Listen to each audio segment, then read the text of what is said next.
October 25, 1944. Philippine Sea, east of Samar Island.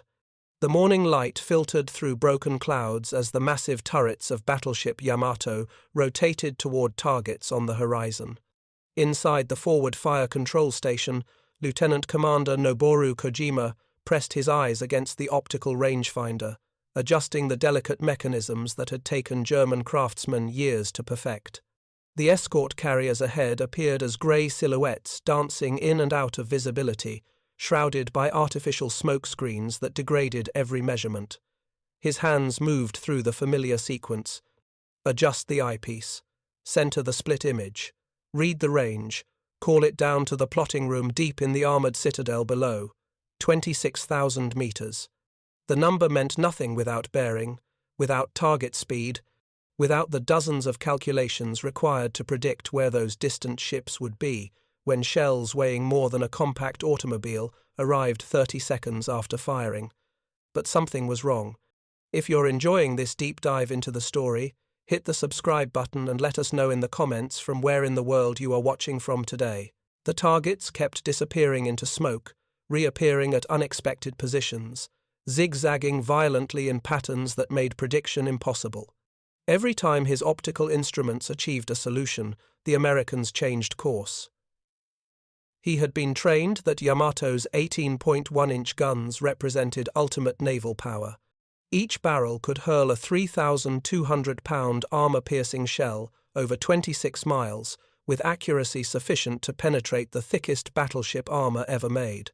The fire control system aboard Yamato was the finest the Imperial Japanese Navy could design, incorporating the most sophisticated optical rangefinders manufactured by Japanese industry.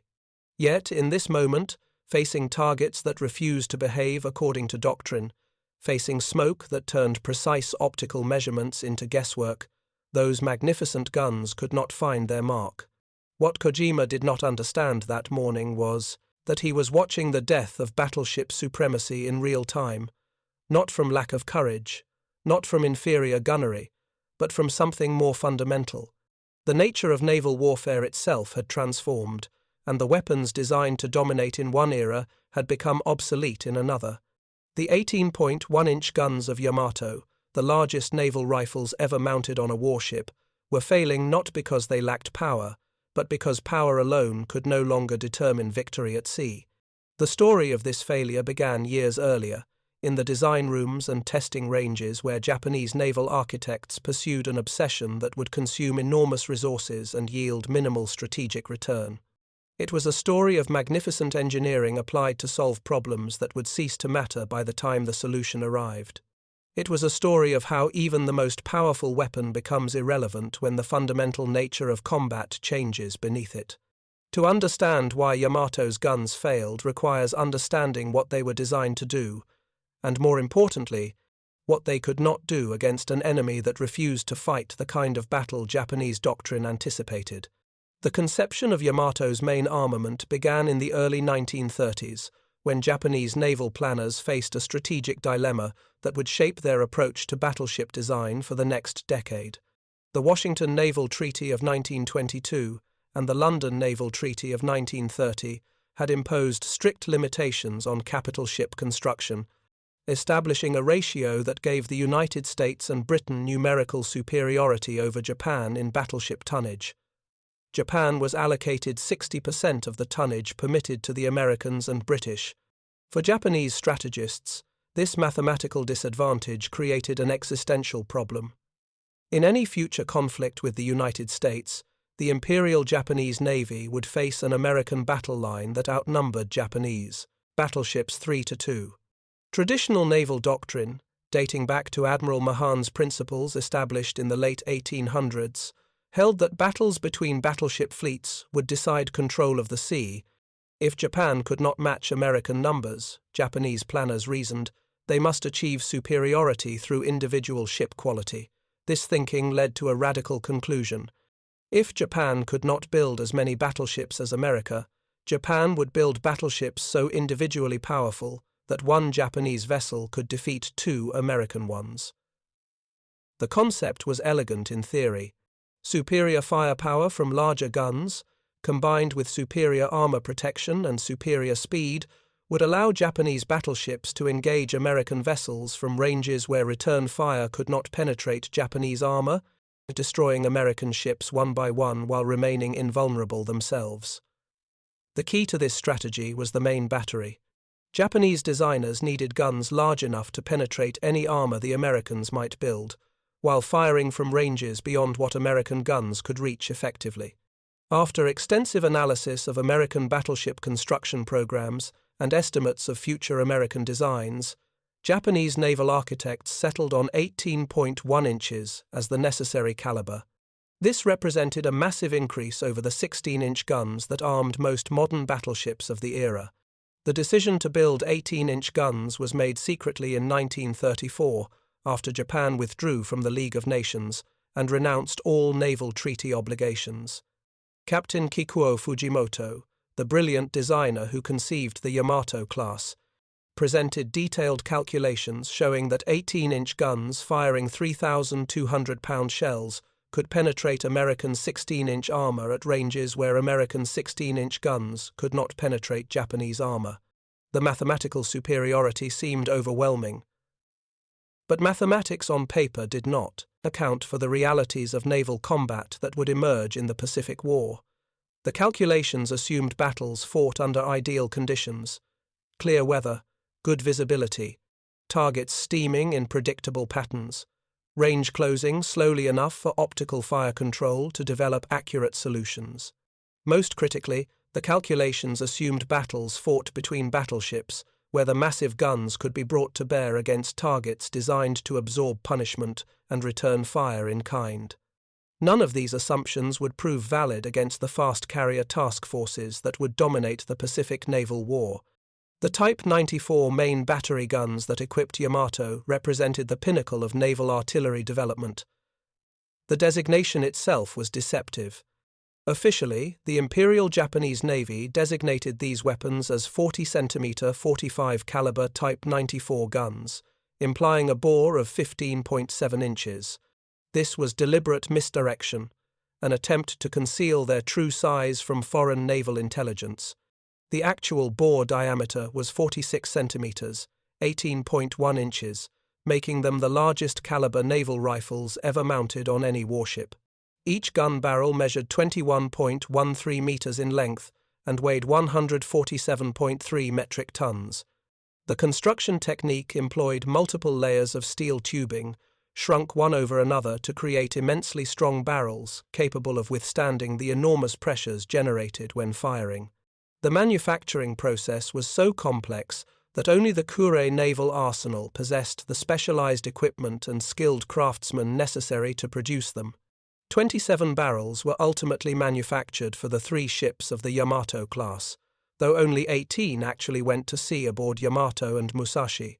The shells these guns fired represented engineering achievements in their own right.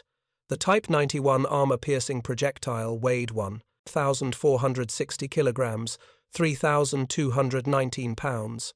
Each shell stood as tall as a man and contained 73 pounds of Type 88 explosive. The ballistic cap, designed to maintain the shell's aerodynamic profile during flight, could be removed to reveal the hardened steel penetrator beneath, shaped specifically to punch through the thickest armor plates at oblique angles. When fired at maximum charge, these shells left the barrel at 2,599 feet per second, creating muzzle blast so intense that blast pressure 15 meters in front of the gun measured 100 pounds per square inch, twice the pressure generated by the 16-inch guns on older Japanese battleships. Personnel standing too close when the guns fired faced serious injury from the concussion alone. The recoil forces were equally staggering, requiring massive hydraulic systems to absorb the energy and return the barrel to battery for reloading. The maximum range of these weapons exceeded 42 kilometers, 26 miles, when shells were fired at 45 degrees of elevation. At that extreme range, shells spent over a minute in flight, climbing to altitudes exceeding 10,000 meters before plunging back toward the target. Accuracy at such ranges was theoretical rather than practical. The dispersion pattern of shells from a single salvo measured hundreds of meters across, even under ideal conditions. But at more reasonable engagement ranges of 20 to 30 kilometers, the guns could maintain accuracy sufficient to threaten any surface target. What made these guns truly formidable was their penetration capability. At 20,000 meters, roughly 12 miles, a Type 91 armor-piercing shell retained enough kinetic energy to penetrate 19.4 inches of vertical armor plate. At 30,000 meters, penetration remained 14.2 inches against vertical armor, still sufficient to defeat the belt armor of any American battleship then in service or under construction. Against horizontal deck armor, the plunging fire at long ranges was even more devastating. At 30,000 meters, the shells could penetrate 7.4 inches of horizontal armor, more than enough to reach the magazines and machinery spaces protected only by deck plating.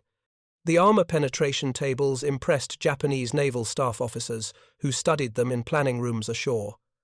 On paper, Yamato possessed overwhelming firepower advantage over any potential opponent, but these calculations made critical assumptions that would prove false in actual combat. First, they assumed clear visibility, allowing optical fire control to function effectively. Second, they assumed targets that maintained steady courses long enough for multiple salvos to be fired and observed. Third, they assumed surface engagements where both sides maneuvered at similar speeds, allowing range to change slowly and predictably. Fourth, and most critically, they assumed the enemy would close to within gun range and accept battle under conditions favorable to battleship engagement. American fast carrier task forces would violate every one of these assumptions. The fire control system, designed to aim and fire Yamato's massive guns, represented the best technology Japanese industry could produce in the 1930s and early 1940s. It was a sophisticated system, carefully engineered to solve the complex ballistic problems involved in hitting a moving target from a moving platform at ranges exceeding 20 kilometers. But it was a system designed entirely around optical sighting and manual calculation, completed just as radar fire control was revolutionizing naval gunnery in the American and British navies. The primary fire control position was located in the forward tower, 31 meters above the waterline, giving excellent visibility over the horizon. This elevated position housed a rotating dome containing a massive stereoscopic optical rangefinder with a 10.5-meter baseline. The baseline, the distance between the two objective lenses that gathered light, directly determined ranging accuracy. Longer baselines allowed more precise measurements. 10.5 meters represented one of the longest baselines ever fitted to a naval rangefinder, surpassed only by the 15-meter instruments installed in some fire control towers ashore. The rangefinder operator peered through eyepieces that presented slightly different views from each objective lens. By adjusting mechanical gears that shifted prisms inside the device, the operator aligned the two images until they coincided perfectly. The amount of adjustment required directly corresponded to the range to target, read-off calibrated scales. In theory, skilled operators could measure range with precision better than 1% of total distance. At 20,000 meters, theoretical accuracy approached 200 meters, but theory assumed ideal conditions that rarely existed in combat. Smoke from the ship's own funnels or from screening vessels could obscure targets intermittently. Spray from near misses could coat the objective lenses with salt water, degrading image quality. Target ships maneuvering violently presented constantly changing aspects that made maintaining coincidence difficult.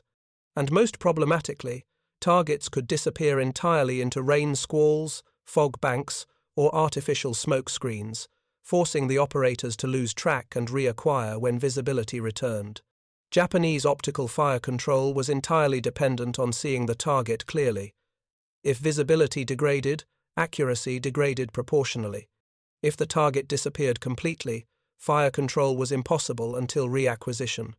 This fundamental limitation would prove devastating when facing American forces that understood the value of smoke screens and weather advantage. Once range was established, multiple additional measurements were required before guns could be fired with any hope of hitting. Target bearing had to be determined continuously as both ships maneuvered. Target course and speed had to be estimated from observations of bearing rate changes. Wind speed and direction at the gun's position, and estimated wind conditions along the shell's trajectory had to be factored into calculations. Barometric pressure, air temperature, and even powder temperature affected shell ballistics and required compensation. All of these measurements flowed down to the plotting room, buried deep in the armoured citadel below the waterline, where 3 armoured decks and 16 inches of side armour protected it from enemy fire. Inside this cramped, artificially lit compartment, 7 operators worked at the Type 98 Hoiban fire control calculating table, the mechanical analog computer that processed all the input data and generated firing solutions. The Hoiban was an impressive piece of mechanical engineering, using gears, cams, and differentials to solve the ballistic equations continuously as the tactical situation changed. But it was also entirely manual. Each change in target bearing, range, speed, or course required human operators to turn dials and adjust settings. Each correction took time. The system could generate accurate solutions, but only if fed accurate data, and only if the target cooperated by maintaining predictable motion long enough for solutions to be calculated and applied. American destroyers off Samar would cooperate with nothing. They zigzagged wildly, chased splashes, disappeared into smoke, and generally made every effort to ensure that no firing solution remained valid from one moment to the next. Against such targets, even the most sophisticated optical fire control systems struggled to achieve hits.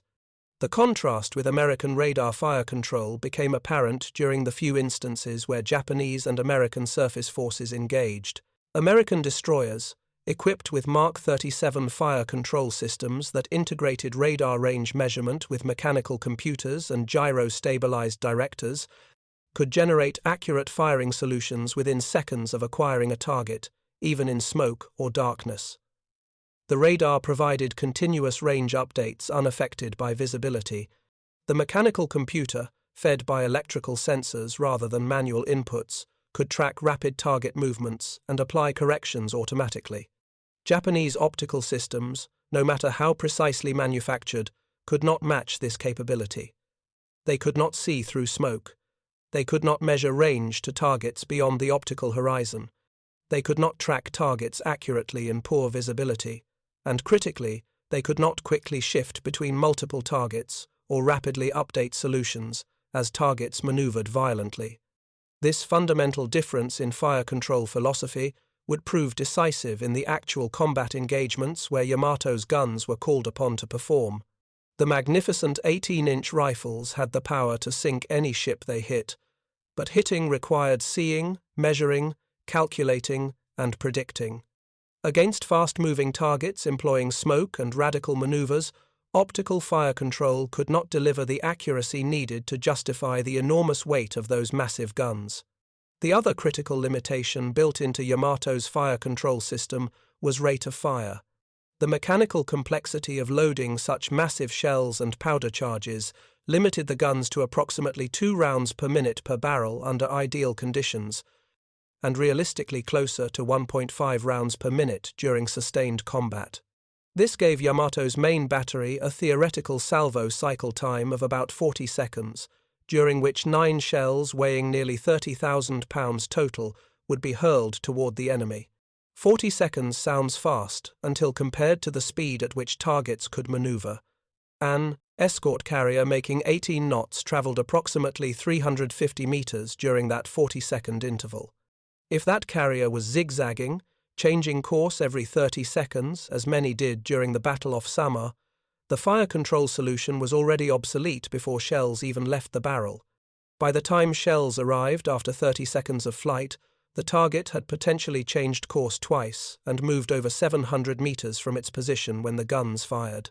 Rapid salvos could partly compensate by putting more shells in the air, increasing the probability that some would hit despite target movement. But rapid salvos consumed ammunition at rates the magazines could not sustain for long engagements.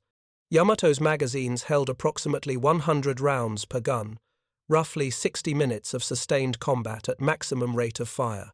Japanese doctrine emphasized careful ranging shots, adjusting fire based on shell splashes observed through optical instruments, then firing for effect once accurate solutions were established.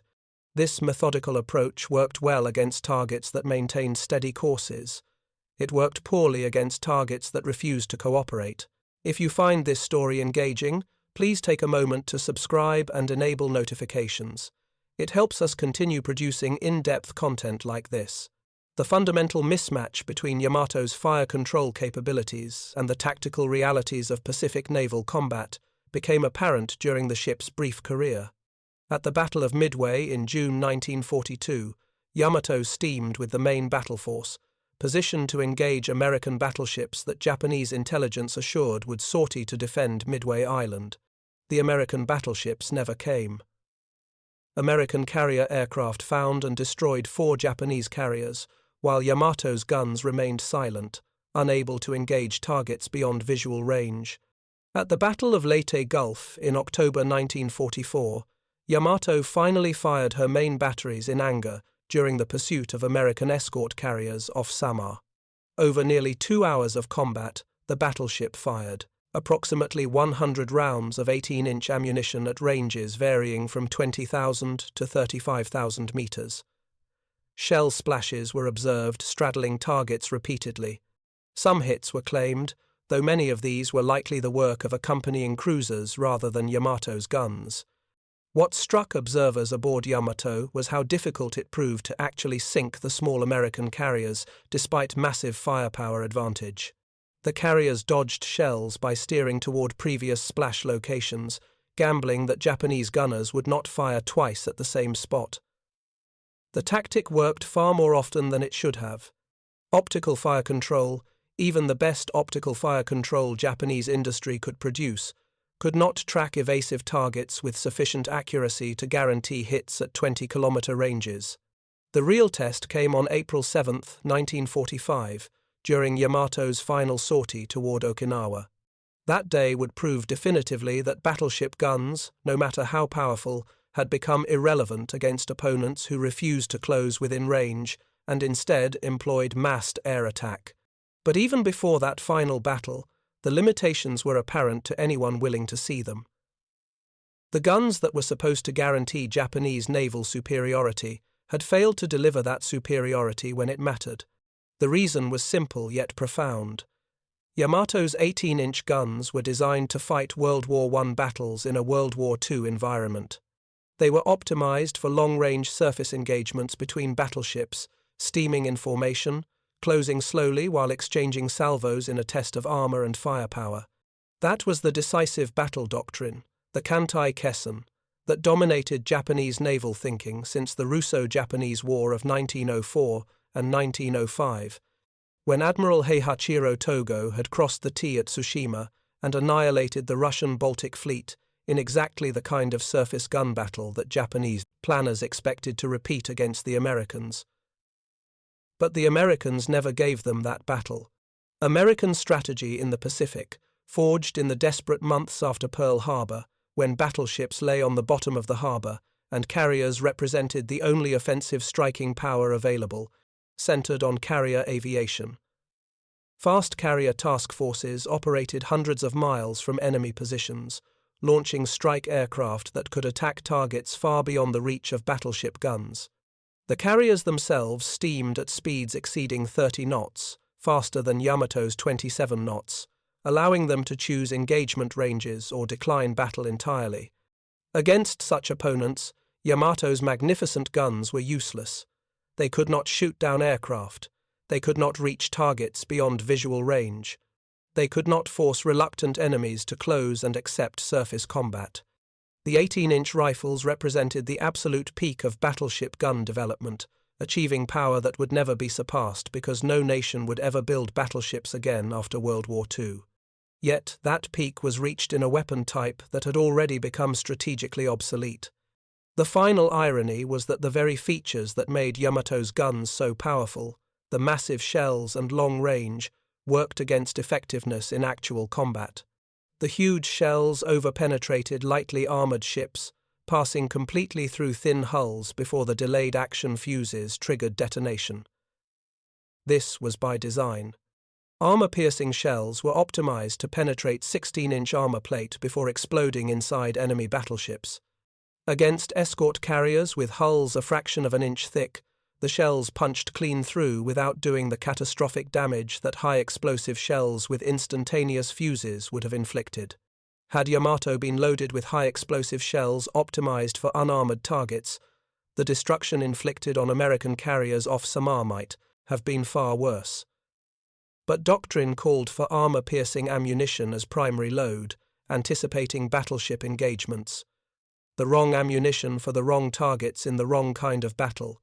Everything about Yamato's design and employment reflected assumptions about naval warfare that had become obsolete before the ship was completed. Understanding this obsolescence requires understanding what actually emerged to replace the battleship as the dominant weapon of naval warfare. The answer was the Fast Carrier Task Force, an entirely new form of naval organization that combined mobility, firepower projection, and defensive capability in ways that made surface gun battles obsolete. The American Fast Carrier Task Force of 1944 and 1945 represented perhaps the most sophisticated integration of technology, doctrine, arse, and operational planning achieved by any navy in history. It was not a single ship or weapon system, but rather a complex operational formation that functioned as a unified whole greater than the sum of its parts. Understanding how this force operated reveals exactly why Yamato's guns failed to matter. A typical fast carrier task group in late 1944 consisted of 3 to 4 fleet carriers, each displacing approximately 30,000 tons and embarking 80 to 100 aircraft. These carriers, the Essex-class ships that formed the backbone of the Pacific Fleet, could sustain speeds exceeding 33 knots, faster than any battleship afloat, including Yamato. This speed advantage was not merely for showing off. It was tactically decisive, allowing the task force to choose engagement ranges, decline unfavorable battles, and reposition faster than enemy forces could react. Supporting each carrier were 2 fast battleships of the Iowa or South Dakota classes, providing anti-aircraft firepower and serving as the heavy surface combat element if enemy battleships attempted to close. Several light and heavy cruisers added additional anti-aircraft protection and surface combat capability. A screen of 15 to 20 destroyers surrounded the formation, providing anti-submarine protection and additional anti-aircraft fire while maintaining positions in a circular formation centered on the carriers. But the true striking power came from the embarked aircraft. Each Essex-class carrier operated approximately 36 F-6F Hellcat fighters, 36 SB-2C Helldiver dive bombers, and 18 TBM Avenger torpedo bombers. This gave a single carrier the ability to launch strike packages of 90 aircraft, capable of delivering coordinated attacks against targets up to 300 miles distant. A task group with 4 carriers could put 360 aircraft into the air simultaneously, more than enough to overwhelm the defenses of any surface force. The F-6F Hellcat, introduced in 1943, represented a dramatic advance over earlier carrier fighters. Powered by a 2,000-horsepower radial engine, the Hellcat combined speed, firepower, and ruggedness optimized for carrier operations. Armed with 650 caliber Browning machine guns and capable of carrying 2,000 pounds of bombs, it possessed devastating firepower against both aircraft and surface targets. But the Hellcat's greatest advantage was pilot training. By 1944, American naval aviation produced consistently competent pilots with several hundred hours of flight time before reaching combat squadrons. Experienced pilots rotated back to training commands, passing combat lessons to new students. This institutional knowledge preservation meant American squadrons maintained high skill levels, even as casualties occurred. Japanese pilot training had collapsed by 1944. The Imperial Japanese Navy left experienced pilots in frontline units continuously until killed. As casualties mounted through 1942 and 1943, irreplaceable veterans died one by one. Replacement pilots arrived with minimal training, sometimes fewer than 100 flight hours total. By the Battle of the Philippine Sea in June 1944, Japanese carrier squadrons contained mostly novices who could barely land on carriers. The contrast became murderously apparent during the Great Marianas Turkey Shoot. On June 19th and 20th, 1944, Japanese aircraft attacked Task Force 58 in massive raids. American Hellcats, directed by radar-equipped controllers and flown by experienced pilots, shot down 373 Japanese aircraft while losing just 30 Hellcats. The kill ratio exceeded 12-1. The dive bombers and torpedo bombers completing the carrier air groups represented equally sophisticated weapons systems. The SB-2C Helldiver, though plagued by development problems and initially disliked by pilots, could deliver 2,000 pounds of bombs with accuracy sufficient to hit moving ships. The aircraft dove at 80 degrees, building speed that made interception difficult, then released bombs at approximately 2,000 feet before pulling out. A skilled pilot could place a bomb within 50 feet of the aiming point under good conditions. The TBM Avenger torpedo bomber, successor to the ill-fated TBD Devastator that suffered catastrophic losses at Midway, represented a dramatic improvement in performance and survivability. The Avenger carried a single, Mark 13 aerial torpedo, or up to 4,000 pounds of bombs internally, eliminating the external drag of the Devastator's exposed ordnance. This gave the Avenger range exceeding 1,000 miles and cruising speed around 200 miles per hour. The Mark 13 torpedo itself had been thoroughly redesigned after early war disasters, where torpedoes failed to detonate or ran at incorrect depths. By 1944, the weapon was reliable, with a 600-pound Torpex, a warhead capable of blowing massive holes in ship hulls below the waterline. Dropped from altitudes around 300 feet at speeds around 250 miles per hour, the torpedoes entered the water, stabilized, and ran at 46 knots toward their targets with ranges exceeding 6,000 yards. What made these aircraft truly deadly was not individual capability, but coordinated employment. American strike doctrine emphasized precisely timed attacks where fighters suppressed anti-aircraft defenses. Dive bombers attacked from high altitude to force target ships to maneuver predictably, and torpedo bombers attacked from multiple directions simultaneously at wavetop height. This coordination, practiced endlessly during training and refined through combat experience, overwhelmed Japanese defenses that had not evolved to counter such tactics. Japanese anti-aircraft defenses in 1944 remained essentially what they had been in 1941. The 25mm anti-aircraft guns that bristled from every Japanese warship were effective only to about 3,000 meters maximum range and were truly dangerous only inside 1,500 meters. Against aircraft attacking from high altitude or at high speed, the manually aimed guns could not track effectively enough to achieve high hit probabilities. Furthermore, Japanese ships lacked the radar fire control that allowed American vessels to engage aircraft beyond visual range in all weather conditions. The fast carrier task force combined these aircraft with the mobility to position itself anywhere in the Western Pacific and the endurance to remain on station indefinitely through at-sea replenishment.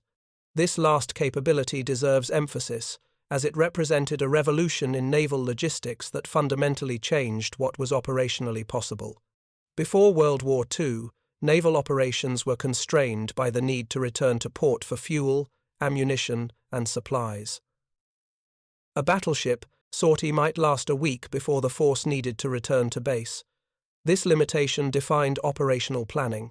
Fleets could not remain at sea conducting sustained operations far from their bases for extended periods. The American Navy solved this problem through Service Squadron 10, a massive fleet of oilers, ammunition ships, stores ships, repair vessels, and specialized support craft that could rendezvous with combat forces at sea and transfer everything needed to continue operations. Fast oilers like the Cimarron class could steam at 20 knots and replenish multiple ships simultaneously while underway. The refueling process, refined through constant practice, allowed destroyers to refuel in under 2 hours, cruisers in 3 hours, and carriers in 4 hours, all without stopping. This capability transformed operational reach. Task Force 58 could sortie from anchorages at Ulithi or Majuro, steam 4,000 miles to strike targets near Japan. remain in the area conducting sustained operations for weeks, then return to base with only brief stops for underway replenishment. No other navy could match this sustained operational tempo. The Japanese fleet, chronically short of oil after American submarines strangled tanker traffic from the Dutch East Indies, could barely sortie at all by late 1944. The combination of fast carriers with 90 aircraft strike capability, experienced pilots, coordinated attack doctrine, and unlimited operational endurance through at-sea replenishment created a weapon system that battleships simply could not counter. Battleship guns had ranges measured in tens of kilometers. Carrier aircraft had combat radii measured in hundreds of kilometers. A battleship could engage only targets it could see. A carrier could engage anything within 300 miles. A battleship could be in only one place.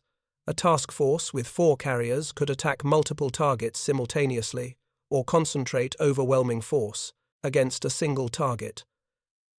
Against such a force, Yamato's 18-inch guns were irrelevant. The guns could not shoot down aircraft. The fire control system could not track targets maneuvering violently in 3 dimensions. The optical rangefinders were useless against targets attacking from above. Every assumption that had driven Yamato's design, every calculation that had justified building the most powerful battleship guns ever created, was rendered obsolete by the simple reality that the enemy refused to close within gun range. The battle off Samar on October 25, 1944, demonstrated this reality with brutal clarity. Yamato, supported by battleships Nagato, Kongo, and Haruna plus numerous cruisers and destroyers, had achieved the dream scenario that Japanese planners had envisioned. The force had surprised 6 escort carriers with minimal escort, gaining position at close range where the massive gun advantage should have resulted in quick annihilation of the American ships. Yet, over nearly 2.5 hours of combat, this overwhelming surface force failed to destroy more than a single escort carrier by gunfire. The Americans employed smoke screens that degraded optical fire control. They maneuvered violently, chasing splashes to spoil firing solutions.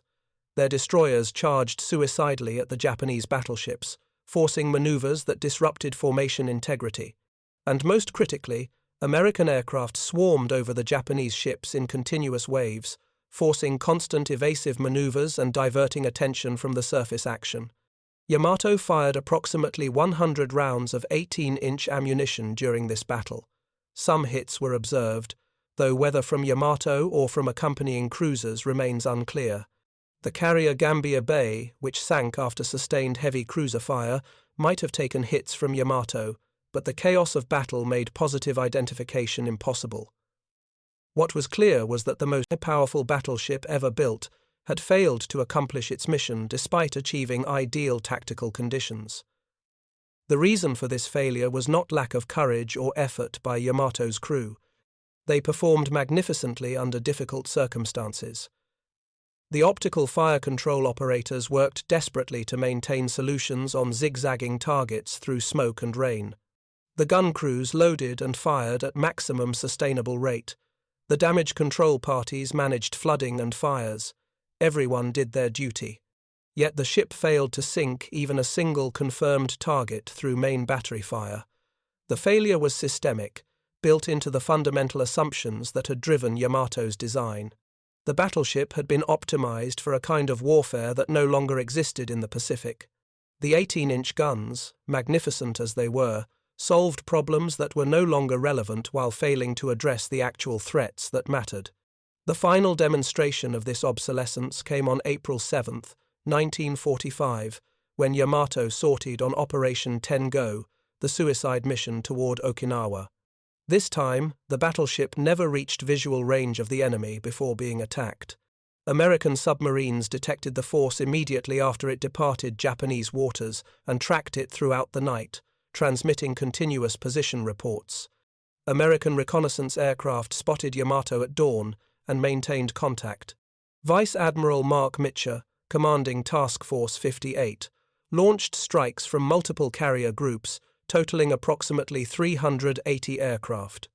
The strikes were coordinated precisely, with aircraft from different carriers arriving simultaneously to overwhelm Yamato's defenses through sheer numbers. The attack began at 12:32 and continued with relentless intensity until Yamato capsized and exploded at 14:23.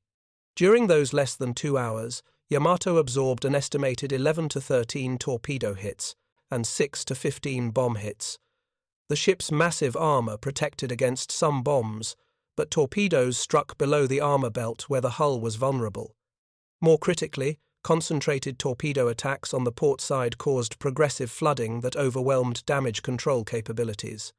Counter-flooding on the starboard side corrected the list temporarily, but required flooding the starboard engine room, sacrificing 300 men to buy minutes of additional life for the ship. Throughout the attack, Yamato's anti-aircraft defenses proved grossly inadequate despite mounting 162 25mm guns. The manually aimed weapons simply could not track aircraft attacking from multiple directions at high speed. The guns shot down approximately 10 American aircraft, a hit rate below 1% despite firing thousands of shells. Against nearly 400 attacking aircraft, even this level of attrition was strategically meaningless. The Americans could afford to lose dozens of aircraft and still accomplish their mission. Japan could not afford to lose battleships. Most tellingly, Yamato's main battery fired special Sanshiki-Dan anti-aircraft shells, time-fused projectiles designed to explode at a set distance and scatter steel fragments like enormous shotgun blasts. This desperate improvisation, using battleship guns against aircraft, achieved nothing. The American planes flew through the explosions untouched. The 18-inch guns, built to destroy battleships at ranges exceeding 20 kilometers, were useless against aircraft. The sinking of Yamato was not the story of a ship overwhelmed by superior numbers. It was the story of a weapon system rendered obsolete by changes in warfare that its designers had not anticipated and that Japanese doctrine had not adapted to counter. Everything about Yamato, from her massive armor to her enormous guns to her optical fire control, had been optimized for surface combat that would never occur. When forced to fight the kind of battle that actually mattered in the Pacific War, air attack against a surface target, every design feature that had made her formidable in surface combat became irrelevant. The armor that could shrug off 16-inch shells from American battleships was useless against torpedoes that struck below the waterline. The 18-inch guns that could penetrate any battleship armor at 20 kilometers could not shoot down aircraft. The optical fire control system that could achieve precision at long range was blind against targets attacking from above. The massive fuel consumption that limited operational radius became fatal when American submarines made it impossible to refuel. Everything that made Yamato powerful in one kind of warfare made her vulnerable in another. American naval planners understood this transformation better than their Japanese counterparts. They had not chosen to emphasize carriers because they loved aviation. They had chosen carriers because the disaster at Pearl Harbor left them no alternative, and then discovered through bitter experience that carrier aviation could accomplish missions impossible for surface forces. The Americans adapted doctrine, tactics, and training to maximize the new weapon's potential.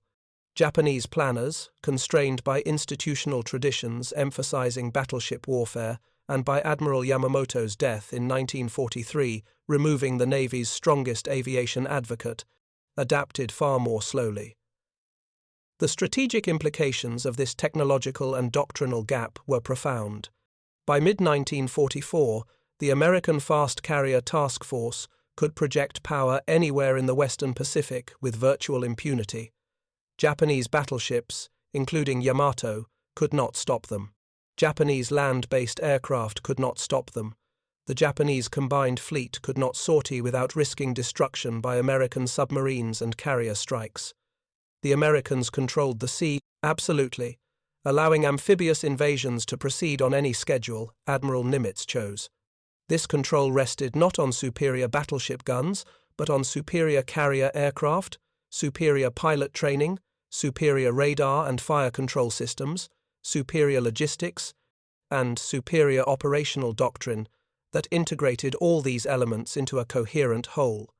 The Fast Carrier Task Force represented the first truly three-dimensional naval weapon system capable of fighting in, on, and above the water simultaneously. Battleships were two-dimensional weapons, confined to surface combat.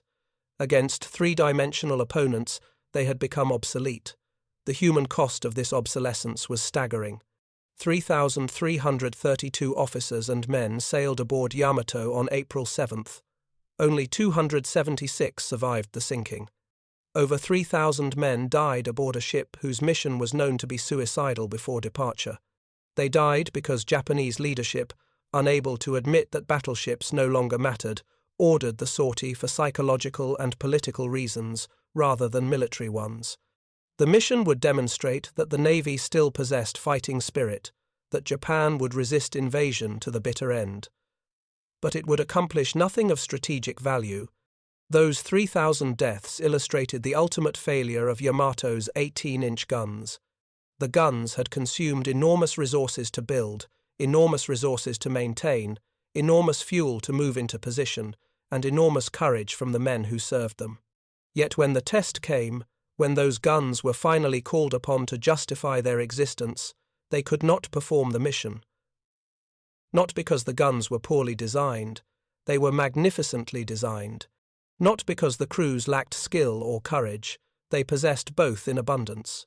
The guns failed because the nature of warfare had changed, and no amount of engineering excellence or human courage could overcome strategic obsolescence. This pattern repeated throughout military history. The armoured knight dominated European warfare for centuries, until gunpowder weapons made armour obsolete. Sailing ships of the line ruled the seas until steam and steel rendered them museum pieces. Cavalry charges were decisive until machine guns made them suicide. Each time, magnificent technologies that represented peak achievement in their era became irrelevant within decades as warfare transformed. Yamato's 18-inch guns followed this pattern. They represented absolute peak battleship armament, a standard that would never be surpassed because battleships themselves would never again be built after World War II. The lessons from Yamato's failure extended far beyond battleships. Any military technology, no matter how advanced, becomes obsolete when the fundamental nature of combat changes. Preparing to fight the last war with perfected versions of old weapons guarantees defeat when facing enemies who have moved to new forms of warfare. Yamato was built to win battles that would never be fought, optimized for scenarios that would never occur, armed with weapons that could not engage the threats that actually mattered. American planners avoided this trap not through superior wisdom, but through necessity. Pearl Harbor destroyed most of the American battle line, forcing reliance on carriers simply because no alternative existed. This forced experimentation led to doctrinal innovations that might never have occurred if battleships had remained available. Necessity drove innovation. Innovation drove success. Success validated the new doctrine. By 1944, American carrier doctrine had evolved through 3 years of combat into a devastatingly effective system. Japanese planners, lacking the same forcing function, adapted far more slowly. Yamamoto understood carrier potential and built the Kido-butai into an effective striking force. But after Midway destroyed 4 carriers, Japanese shipbuilding capacity could not replace them quickly. The decision was made to preserve battleships while accepting carrier losses, a decision that made sense given industrial limitations but had strategic consequences that compounded over time. By 1944, Japan possessed powerful battleships that could not accomplish decisive results and lacked carriers that could have challenged American naval dominance. The Battle of Leyte Gulf in October 1944 represented Japan's last attempt to employ battleships decisively. Operation Shogo 1, the complex three-pronged attack plan, called for Ozawa's carriers to serve as bait drawing American carriers north, while Kurita's battleships, including Yamato, would destroy American amphibious forces in Leyte Gulf. The plan almost worked. Halsey took the bait and raced north with the entire Third Fleet. Kurita's battleships reached Samar with only escort carriers and destroyers opposing them. Yet even with this perfect tactical situation, Kurita's force failed to accomplish its mission.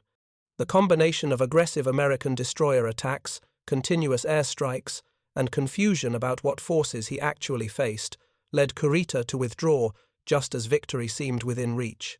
Whether this was cowardice, as some Japanese officers claimed, or prudent caution, as others argued, the result was the same. The battleships withdrew without destroying the amphibious forces that were their objective.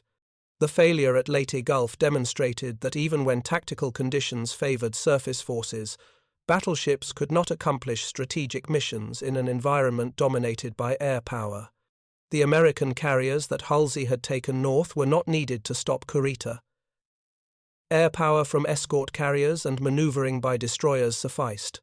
The fast battleships Iowa, New Jersey, Wisconsin, and Missouri that steamed north with Halsey never engaged Kurita's force. They were not needed. This was the final verdict on battleship warfare. Battleships had become support vessels, useful for shore bombardment and anti-aircraft defense, but no longer capital ships whose preservation or destruction determined naval outcomes. Carriers were the new capital ships. Control of carrier air power determined control of the sea. Battleships, even super battleships mounting 18-inch guns, had been relegated to supporting roles. The post-war period confirmed this assessment. The United States completed the Iowa-class battleships, but never built the Montana-class super battleships that would have carried 12 16-inch guns. Britain completed the King George V class but abandoned plans for larger Lion-class ships. The Soviet Union built no battleships after 1945. Japan's surrender left Shinano, Yamato's sister ship, converted to a carrier, and several other battleship hulls incomplete and ultimately scrapped. No major navy has laid down a battleship since 1945. The reason was simple economics. A single battleship cost as much as several carriers to build, required a crew of thousands to operate, consumed fuel at staggering rates, and could project power only within gun range, 20 to 30 kilometers at most. A carrier, with 100 aircraft, could strike targets 300 kilometers away, attack with precision from thousands of feet altitude, and adjust tactics in real time as the situation developed. The carrier gave far more military capability per dollar invested and per sailor employed. Yamato's 18-inch guns, magnificent though they were, represented the end of a technological evolutionary line that had begun with HMS Dreadnought in 1906. Over nearly 4 decades, naval architects had perfected the battleship, increasing armor thickness, improving gun size and range, enhancing fire control systems. Each generation of battleship surpassed the previous generation. Yamato represented the absolute peak of this evolution, mounting the largest guns ever fitted to any warship with armor protection exceeding anything previously attempted.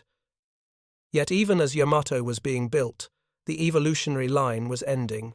No matter how perfect the battleship became, it could not adapt to warfare in 3 dimensions. No matter how powerful the guns, they could not shoot down aircraft. No matter how thick the armor, it could not protect against torpedoes striking below the waterline. No matter how sophisticated the optical fire control, it could not track targets beyond visual range or through smoke and weather. The fast carrier task force did not defeat battleships through superior gun power or thicker armor. It defeated them by making gun power and armor irrelevant, by fighting at ranges where battleship weapons could not reply, by attacking from directions battleship defenses could not adequately cover, by employing mobility that battleship speed could not match. The carrier did not win a fair fight against the battleship.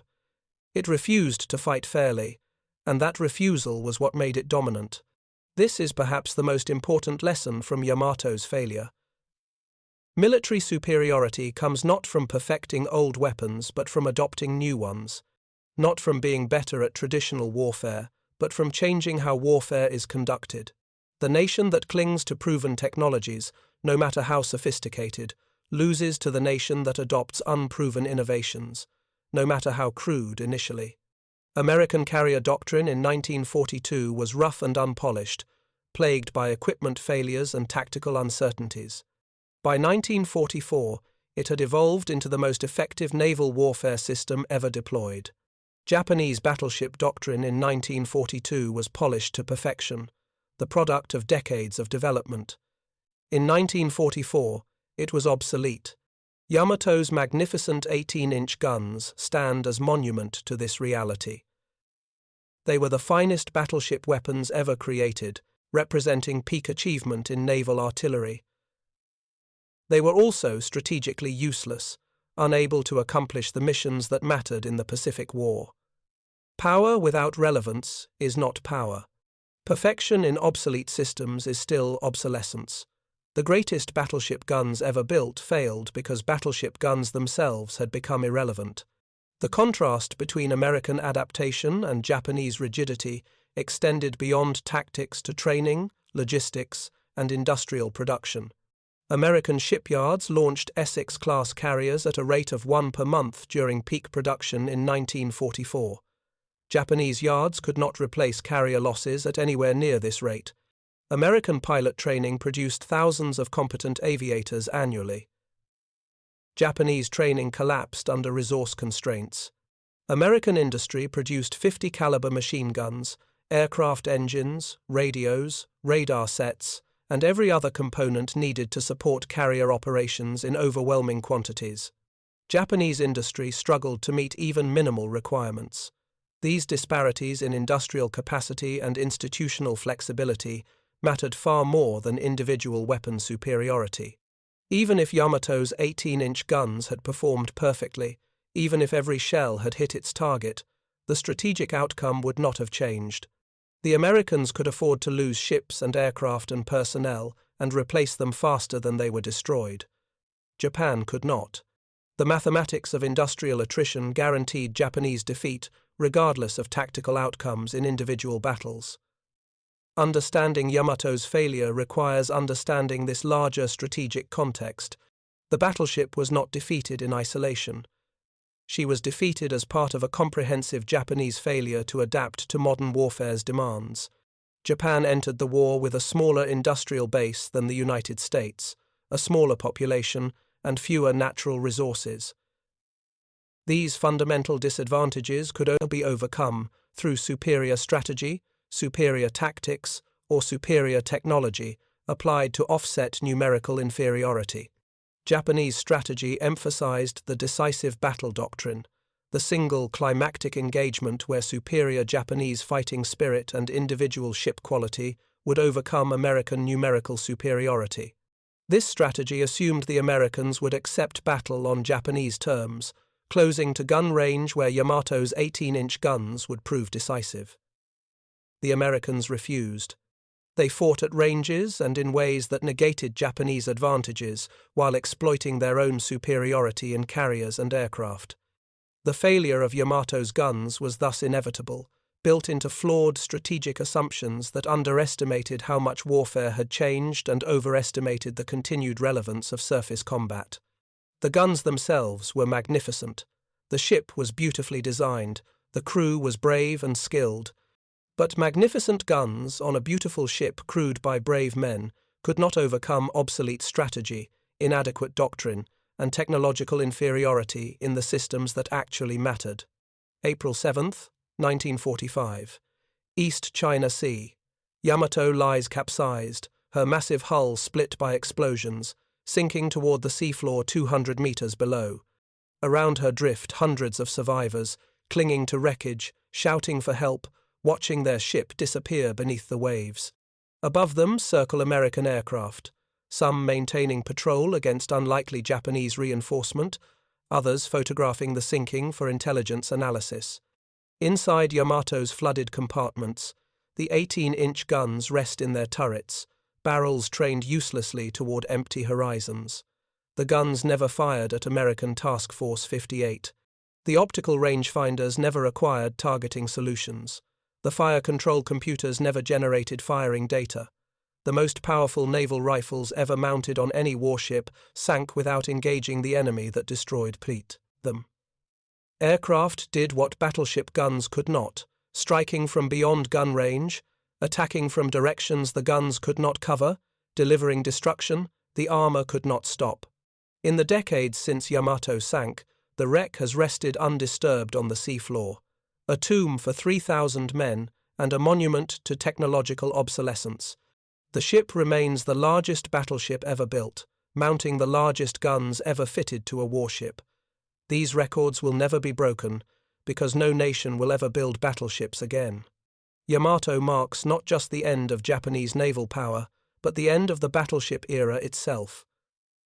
The guns that were supposed to guarantee Japanese victory instead became symbols of strategic failure. They consumed resources that could have built carriers. They represented thinking that emphasized perfecting old weapons over adopting new ones. They embodied assumptions about warfare that had become obsolete before the ship was completed, and when called upon to justify the enormous investment they represented, they could not perform the missions that mattered. This is how even the most powerful weapons become irrelevant, not through defeat in fair combat, but through changes in warfare that make their power meaningless. Yamato's 18-inch guns failed not because they lacked strength, but because strength alone could not solve the strategic problems Japan faced. Fast carrier task forces did not defeat these guns through superior firepower. They defeated them by refusing to fight at ranges where the guns could engage, by attacking from directions the guns could not cover, by employing mobility and reach the guns could not match. The lesson extends beyond World War II, beyond naval warfare, beyond any specific technology. Military power rests not on individual weapon superiority, but on integrated systems that combine multiple capabilities into effective wholes. It requires not just excellent equipment, but excellent doctrine to employ it, excellent training to execute doctrine, excellent logistics to sustain operations, and excellent strategy to focus efforts on objectives that matter.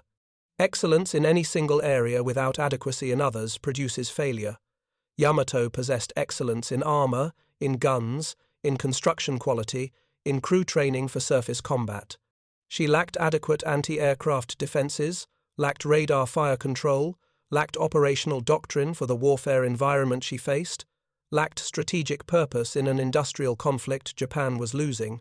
Her 18-inch guns, magnificent though they were, could not compensate for these broader inadequacies.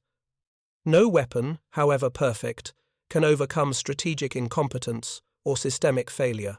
When Yamato capsized and exploded on that April morning in 1945, she took with her not just 3,000 lives but the last remnants of faith in battleship supremacy. The explosion that destroyed her forward magazines sent a mushroom cloud 20,000 feet into the air, visible over 100 miles away. That cloud marked not just a ship's death, but the death of an entire era of naval warfare, the end of the belief that gun power and armor protection determined control of the sea.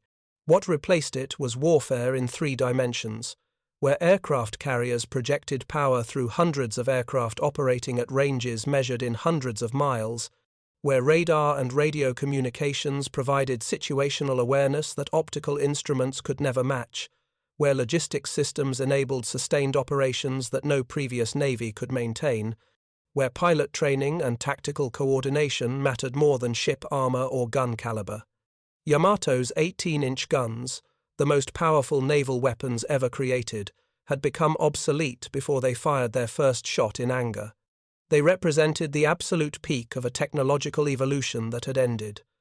Against the fast carrier task forces that dominated the Pacific, against the aircraft that attacked from beyond gun range, against the radar fire control that achieved accuracy in all weather, those magnificent guns could accomplish nothing. Power without relevance is not power. Perfection of obsolete systems is still obsolescence. The greatest battleship guns ever built failed because battleships themselves had become irrelevant. That was the final verdict of the Pacific War, written in the wreckage of Yamato on the floor of the East China Sea. Thank you for watching.